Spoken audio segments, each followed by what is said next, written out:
customers are educated. They are not usually coming to you to learn about your product. They're coming to you to understand the value it can drive. And when we think about that, it's table stakes that you deliver on that value. So your product has to work, obviously, and that you communicate that. But the added experience, it being easy to be your customer, and not just it being easy, it being wonderful. Number one, without hesitation, lack of communication. It is by far, when we engage with every one of our clients, it's their lack in willingness in some cases to communicate and share the greater objectives of their organization with their peer. And it's funny. It's not funny, because at the end of the day, you need them to be on board. So I think that today's salespeople out there need to learn a lot more about the patterns of pains that exist within the organization and become sort of the integrator that pulls all those strands together, all those needs together,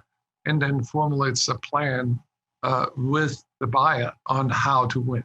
Because when you have the ability to do that and work backwards from the customer based upon their outcomes and challenges and needs, you can effectively align from a value perspective, and align in potentially new solutions and new capabilities can solve the complexity what they're dealing with, those customers, on a daily basis.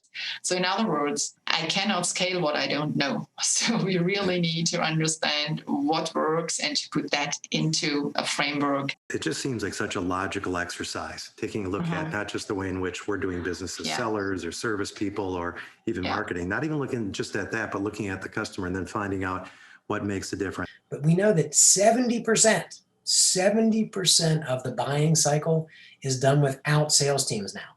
They're looking around, they're shopping you, they're shopping your customers, they're looking on your website, they're looking up your videos. You have to have the assets there to help these folks. Again, I said it before, and it's kind of an old term, but they got to get to know you, they got to like you, they have to trust you, because their job is on the line.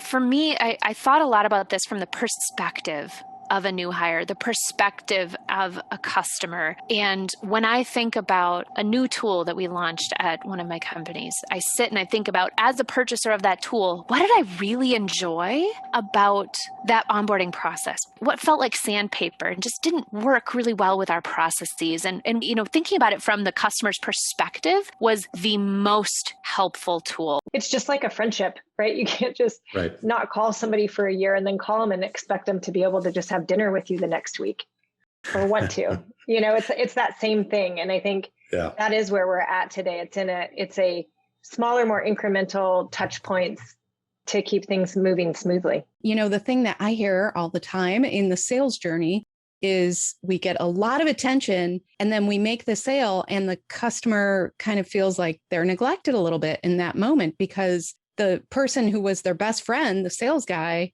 he's no longer in charge of them. And so moments like that, moments of transition, can feel very off-putting to the actual customer. But if we're only looking at our processes from the inside out of an organization, we might not see that as an important moment.